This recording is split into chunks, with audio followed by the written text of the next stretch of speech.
Hi friends, I'm Abby and welcome back to my channel. Today I'm going to be doing my final part in my hyped book series, which is popular books that I have no interest in, popular books that I don't want to read, and just books that do not appeal to me. A lot of this is probably due to my personal taste, that I am a predominantly fantasy reader with a few romances and sci-fi books mixed in, but predominantly epic fantasy is the genre that I prefer to read from.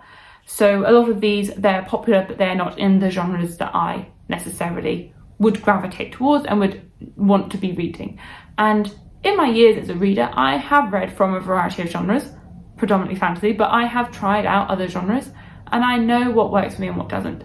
That there is no point in me picking up a YA contemporary because I'm not going to value it. I am not going to enjoy it. It might end up just being an average book of like 3 stars, but if the plot is not appealing to me, I'm going to be reading the book thinking, well, where's the rest? Like, I love world building. And I'm not going to get that in a contemporary.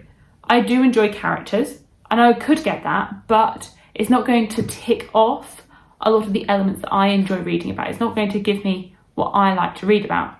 So some of these are fantasy and I'm not interested in them, but some of them are because of the genre that they fall into. One that I think is really, really popular at the moment is currently getting a lot of praise and a lot of people are talking about it, and that is Heartstopper by Alice Oseman. This is a contemporary graphic novel series following two boys that fall in love. I don't know if there's much more, there probably is more to it than that, but that's what I know of it. And it just doesn't interest me. It just doesn't. I'm not really a massive graphic novel person anyway to begin with. So it's just 2 things that I am not so interested in. I'm not so interested in graphic novels, and I'm also not so interested in contemporary stories. I think they are in school as well. So I think it's more YA, which is a demographic as a whole that I've been aging out of, that I do still enjoy it. I do still think there is definitely value in YA stories. It's just not so much to my taste anymore, that I predominantly read adult. And so it's just ticking lots of boxes. It's just not ticking my boxes. It's ticking boxes that are not for me. One sort of middle grade one, which again is not a demographic I read so much of, and I think for this one I missed the boat.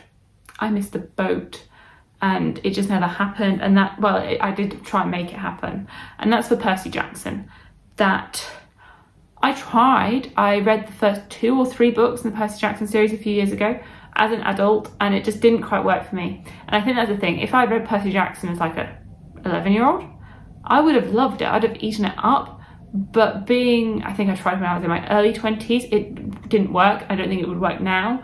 So I feel as though the boat has just completely passed for me and Rick Riordan. Like, I don't want the boat to have passed, but I know the boat's passed now. Like, I had my chance, but I didn't even know I was having that chance when I was 11. Like, I didn't realise that I'd gone past when I should have read Percy Jackson. This is a middle grade story following the son of one of the gods, Poseidon, and him going to Camp Half-Blood, where other human god children go to, and then each book is like a little adventure quest thing.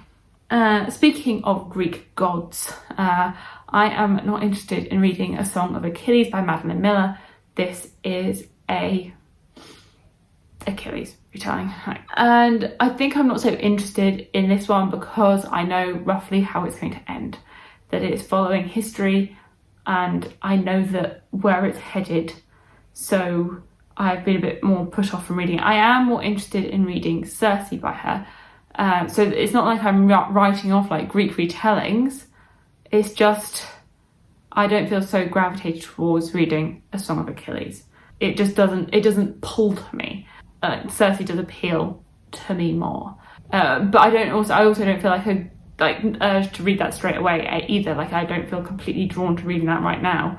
And yeah, I do think it's because of could you say predictability of it? The retelling aspect.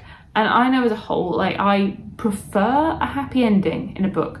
Like, I want a book to be brutal, but like satisfying. I want to feel satisfied. I feel like death is realistic, but I also want to feel like hopeful and happy at the end of it. Like, some people can die, but I don't want everyone to die, and I don't want to feel like I'm bawling my eyes out at the end. Like I want to feel satisfied. Like I never enjoyed Romeo and Juliet because what's the point? They both die at the end, and you know, there's just no point in it. It's just absolutely ridiculous. So when your two main characters die at the end of the book, I'm not a fan. Another one where I just feel like it's being sad for sad's sake, so I haven't had the desire to read it, is A Little Life by Hanya Yanagihara. And I don't even know that much about this, apart from the person on the cover looks very sad, and everyone says it's really, really sad. And yeah, I mean, I quite like it when a book can make me cry, because then I know that it's really emotive and it's really affecting me. Like it's a sign that a book is probably a 5 stars because it's really affecting me. But also I just don't want to feel sad. I want the crying to be like a satisfied crying. Like I'm sad about certain situations, but I'm happy about others. Like it is just satisfying.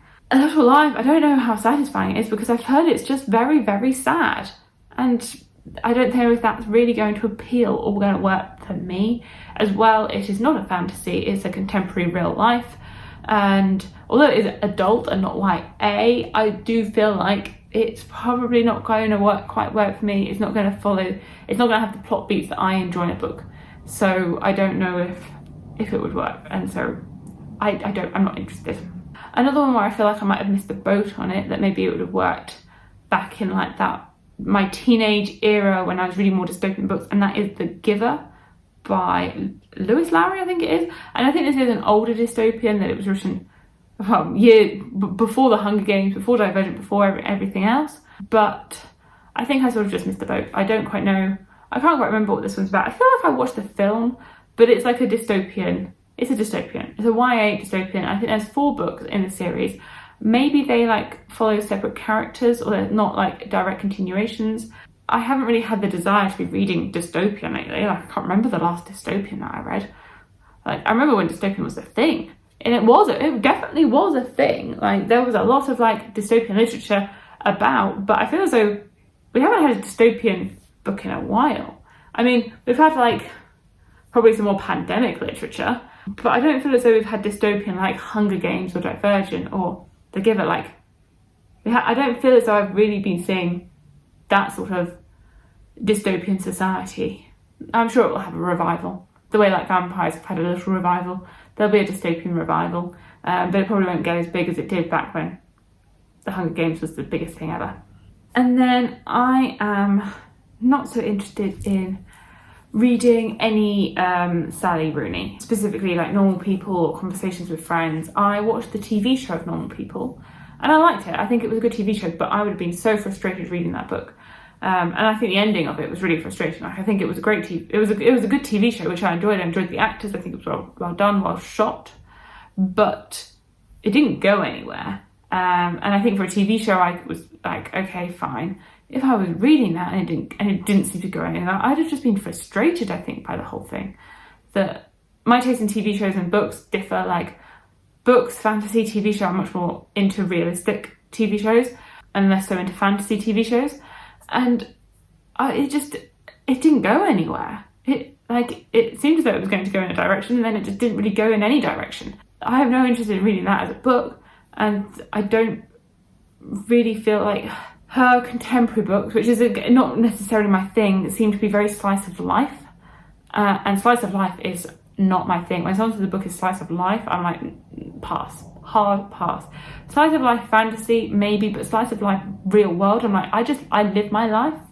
I don't need to read about someone living a similar life because I already live my own. Why do I need to live someone else's slice of life? Like, I mean, what happens in a slice of life? Like, you don't need to know about my day-to-day, everything that I do. So why do I need to know about a character doing that in a book? That is not interesting. It's not like, you don't want to follow me around every single hour of every day because you're living your own life. It's not interesting watching me living mine constantly, and that's what a slice of life is. Like, I don't know. It's not super interesting.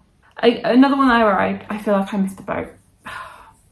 And this one definitely, I think I would have liked it. And that's the Raven Boys series by Maggie Stiefwater. This is a YA quartet, which I think I would have liked it if I read it in like 2014 or whenever it was being published, I think I would have enjoyed it. Whereas now I think I've sort of missed the boat a little bit and it doesn't appeal to me so much anymore. This one is to do with like ley lines, and you're following this girl, and there's a prophecy that her first kiss will, or that if she kisses the person that she loves, then they will die.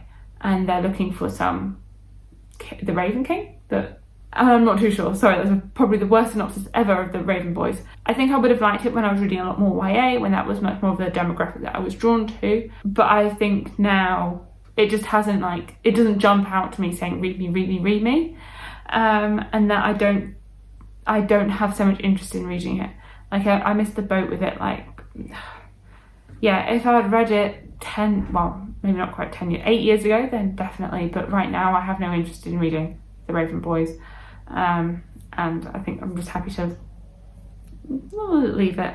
One that is actually an adult fantasy, which is my genre, is my like demographic, is exactly what I would normally read, but I do not have so much interest in this. And I've talked about this before, and that is The Wheel of Time by Robert Jordan. I am really not too fussed about reading this 14 book series.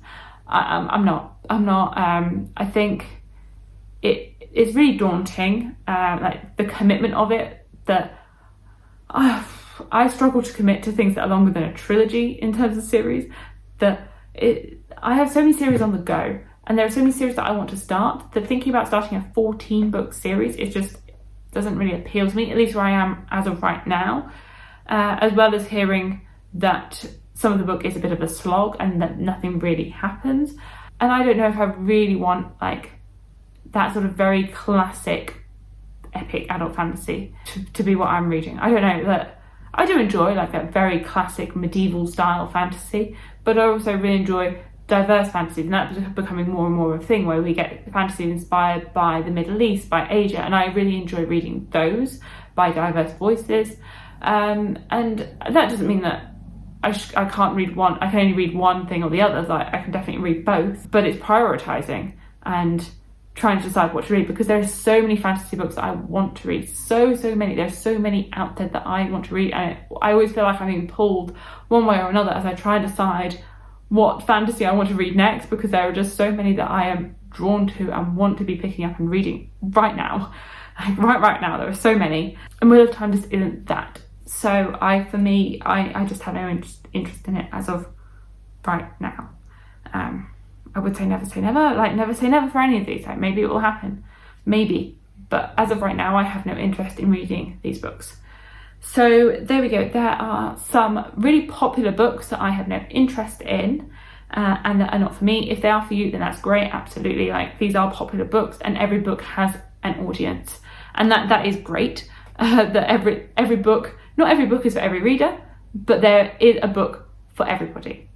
Oh, I feel like that's quite like, oh, I quite like that.